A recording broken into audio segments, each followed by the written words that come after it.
Hello, my name is Kyoshi Henry Graves, and welcome to The Way, martial art program dedicated to martial arts. We're going to be exploring some theories of martial arts. Today's guest is Dr. Luis Vera. How you doing, Dr. Luis Vera? Kyoshi. Dr. Luis Vera is a U.S. kata champion, and he's going to be our guest today, and we're going to be talking about different things in the martial arts pertaining to kata. So, Doc, let me ask you a question. In your dealing with kata, do you find any particular martial arts style more susceptible to kata or better in kata, or is they all the same? I think they're all the same. I think what it comes down to ultimately is the practitioner that makes the style, not the style that makes the practitioner. I think in terms of competition, some styles are a little bit more versed for national, international competition. Shotokan is a very accepted style. Shita-ryu is a very accepted style. Goju-ryu, which is my style, is a little bit more difficult to kind of win internationally and nationally. However, it has won titles in that ranks. Ishin-ryu, the major traditional styles, they're all, well accepted. However, I think just because of the way from judging, some may have a little bit more advantage than others. Okay. And dealing with kata, do you see from, say, I hate to use the word old katas, new kata, intermediate katas. In other words, when they first came out with kata, back when the masters formed a kata, and the day kata, what's the difference in those two variations of how they do the kata? I think, in terms of tradition is kind of the term that's kind of utilized in basically competition.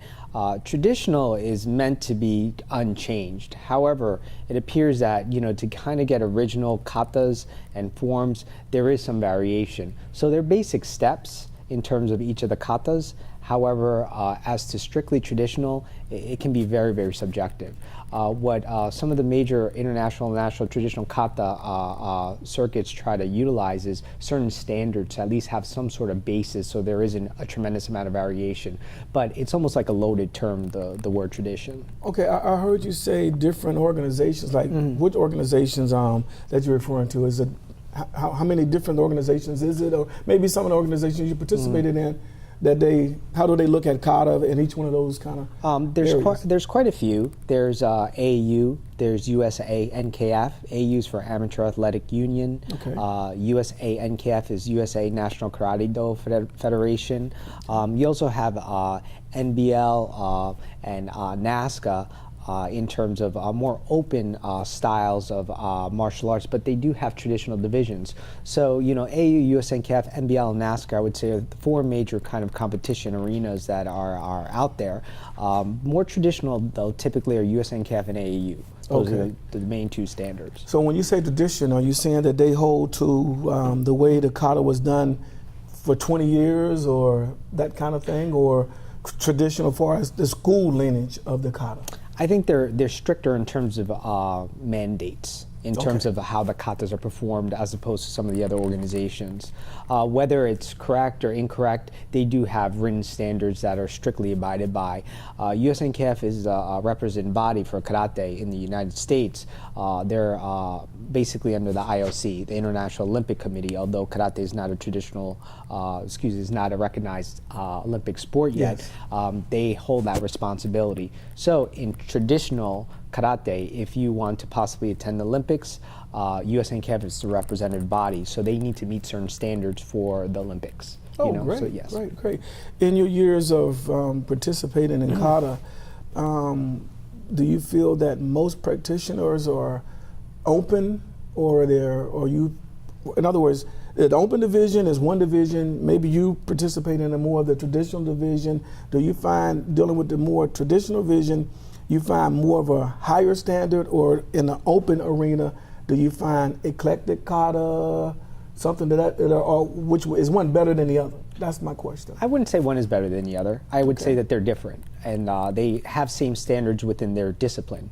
Open being open, traditional being traditional. So I would not say one is better than the other, for sure. Again, it comes down to the practitioner, not the style. The practitioner is what makes the style, not vice versa. Well, I guess I'm trying to ask you a question pertaining to the kata. What do you look for in kata when you say in a competition, are we going for flashy? Are we going for balance? Are we going for technique? Are we going for power? What would be some of the major attributes? I mean, things that the kids that say they want to be a U.S. kata champion, what would you tell them they need to focus more on? In terms of, there are many judging there's many different types of judging in terms of kata. What I utilize, and I think is very good, is basically a triad. Spirit, power, and technique. Okay. Spirit in terms of, the spirit of the individual, in terms of the performance of the kata, whether it's open or traditional. Power in terms of force equals mass times acceleration. Okay. And technique in terms of technically, how are they proficient? How is everything in terms of symmetry? How's everything in terms of angles and so forth? So basically those three premises, I think in terms of any type of kata competition, are very, very good to utilize. I know I utilize them as a referee, as a third for each. And then ultimately whomever dominates in terms of the three would get the higher score. Okay. When you're doing a kata, do you have, for people out there that might not know, major katas, minor katas, or in between katas? Major katas and minor katas, it depends on kind of how you look at it. There's some katas that are more utilized in competition, and the reason is because they tend to bring in the higher scores. Okay. Some, in terms of for competition, they may be a little bit easier to utilize, and that's what I discussed before in terms of styles also. Some styles in terms of competition are kind of easier to judge or looked upon in terms of competition. So even some of the practitioners will kind of divert from their own style and go to another style that may be more easily attainable in points in terms of competition. Well, in kata, is empty-hand kata, in your opinion, is it more harder to do than weapon kata, or are they both the same? I would say they're the same. Basically, you have kata and kobudo. Kobudo is weaponry, as you had mentioned, and essentially weaponry is just an extension of the hand. So I wouldn't say one is more difficult than the other, although it may seem to an untrained eye while you're utilizing a weapon. It's just an extension of your extremities or whatever you're using. Basically it's an advance. I shouldn't say advanced, but like I said, it's kata with an extension of your body. Okay. Can you tell us a little bit about some of the tournaments you've been in, and some of the events that you have traveled and placed in, and how did you prepare yourself for that? Okay. Well, I've done both the traditional and open circuits, AAU, USNKF, NASCA, NBL, and I think initially I was more basically from my training and how I was raised in the dojo, we were more involved in open tournaments for a long time. Then we had seen the traditional tournaments which included AU, later on USNKF, and what I thought was very, very important is to be able to compete in all the arenas and do well. Not strictly traditional, but traditional and open. The open circuits do have traditional divisions as well, although they're not run as they are in the traditional circuits, and vice versa. Okay, so you mean run, was it strict for open? Well, I mean, the kata, when they're doing, is like you can have your gi so far from the floor, or some far from your ankle, and in an open division it may not be that way. Is that what you mean? I would say in terms of the open circuits, they have traditional divisions, but they don't have the strict standards that some of the more traditional circuits do. It's just a variation, that's all, and it's the very nature that they're open circuit, but they do try to have traditional divisions, but there is more leeway, for sure, in the open circuits. So I think it's very important to do well in all of them, to be very, very well-rounded in all of them. Many practitioners stay within one circuit or the other. They don't like to cross. And the reason for that is because of difficulties that makes it very challenging. But I think some of the best competitors that are out there currently do transition and cross into both, yes. What is your favorite or your most memorable tournament you competed in?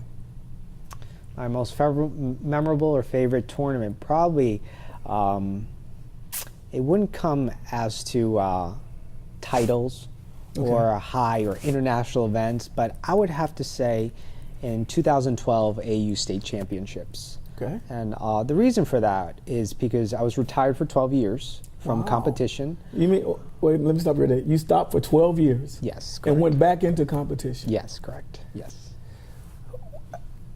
Yes, well, continue. It just sounds like after 12 years, you know. So I was devoting myself to my professional career, you know, in graduate school and in practice.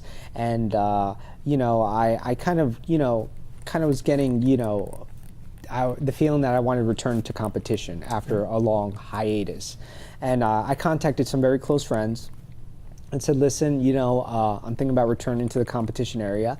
And they said, okay, what is your feeling? What do you want to do? And I said, well, okay, I want to do state, regionals, nationals, world championships. And, you know, they said, well, that's kind of a large plate to kind of take on. And I said, well, I think with time and effort, can go ahead and do it. So we put things in place and started training, which was very, very difficult because the 12 years was basically time of deconditioning, and not only lack of training, but deconditioning. I went from very strict long hours of training to virtually zero. Okay. And it was a hard, difficult return. So I was preparing for the state championships as a qualifier for the regionals and nationals, and ironically, as a chiropractor, I ruptured a disc on my back. It was a herniated disc, and it was really bad. It was very, very severe. That was about 2 weeks before the state qualifier. So I was in bad shape. It was, you know, it was very, very painful. But I still wanted to attend the state championships as a qualifier for the nationals because I thought within time, 6 to 8 months, I could still prepare myself for the nationals and the world championships. What happened thereafter, I just wanted to qualify. That's all I wanted to do at the state championship level. I came in as an unknown after being retired for so many years, and the worst position to go in kata competition is first. Why? It was a large. Why? Because the judges don't have a good basis in terms of the whole division. So, ironically, I was called up first. So I went up first. I had a hard brace underneath my uniform, did my routine, and sat down and was in extreme pain. And when all the scores were tabulated and they called my name, I was shocked. Wow. I think that was one of the greatest accomplishments that I had done because it was what I had to do to get there. You know, the training in terms of years of being retired and the pain and the hardship, what true karate is. Yes. You know, basically getting over obstacles. And to this day, I would have to say that is one major title win that I still remember. Well, that's great. You know. We'll be right back with Dr. Vera in just a few minutes. Welcome back to The Way. My guest again is Dr. Louis Vera. And Doc, this time I want to pose a question to you. In martial arts, how did it help you in your professional career? Can you give us a little bit of background on that? Incredibly. Basically, my martial arts training background became the framework for my academic and professional career. Taught me how to learn, how to accomplish a task, short-term, long-term, and how to utilize that physically, mentally, spiritually. So I think in terms of my undergraduate education, it helped me more how to basically break things down and how to learn them and how to accomplish a task. It also followed me into graduate school. In terms of more professionally after my academic career, my current academic career, you know, kind of socially has been very, very well. For a while, I kept it kind of my martial arts private from my professional career until most recently when kind of things with social media had kind of went forth out there and people were a little bit more familiar and were completely unaware of my background and training, and it's been nothing but positive, surprisingly. It's opened tremendous doors in terms of other individuals, and also you'd be surprised in terms of how many people are involved in the martial arts to some degree or know people that are involved, whether it's politicians, whether it's artists, etc. So it certainly opens tremendous doors. You know. So a lot of the parents out there, I would like to tell you, when you put your child in a martial art program, it helps them to learn about focus, it helps them to learn about discipline. It also helps them to learn about the value of accomplishing a task. when you start something, you finish it. So that's a good lesson that we want to teach the young martial artists out there, how important it is not to just get in there and want to get a black belt overnight, but take your time, work your way through it. One day, when you're in college or when you're going for a professional career like the doctor here, the martial art training that you do receive will help you to get even better and stick with it more than if you just get into something and quit. Because if you start and quit, most likely you learn the habit of quitting. And we don't believe in that.